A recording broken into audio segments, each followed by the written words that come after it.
In business news, IMF warned on Friday that high levels of national debt and a still shaky financial sector threaten to derail the global economic recovery. Amid concerns about the health of European banks and public finance in Europe, Japan and the United States, the IMF warned that a stronger than expected recovery would now begin to slow. The IMF said that downside risks to the recovery have intensified and that the combination of sovereign risk and a still weak financial sector in many advanced economies pose significant risks to the recovery. Global growth has been somewhat stronger than expected during the first half of 2010, but is projected to slow temporarily during the second half of 2010 and the first half of 2011.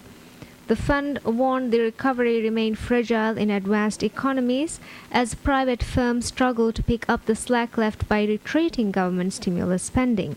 It added that in emerging economies, the growth outlook remains strong, although activity is moderating to more sustainable levels. Chief among the longer-term risks is the fiscal situation in the world's advanced economies.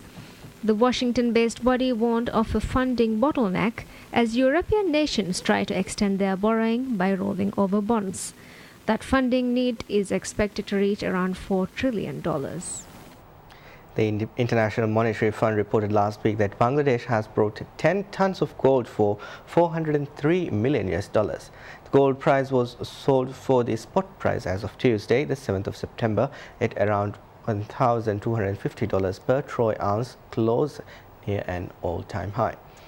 The gold sold was part of the 403.3 tons that IMF sold since September 2009 to bolster cash reserves.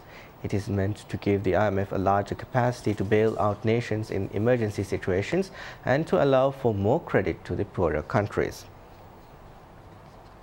Demonstrations clashed with riot police in the Greek city of Thessaloniki outside the venue for an annual trade fair where Prime Minister George Papandreou was due to speak about the economy.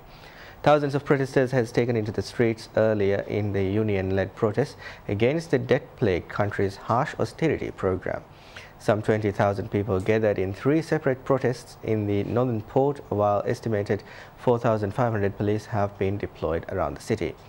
Minor clashes broke out as scores of youth attacked riot police with sticks and were repelled with tear gas or pepper spray.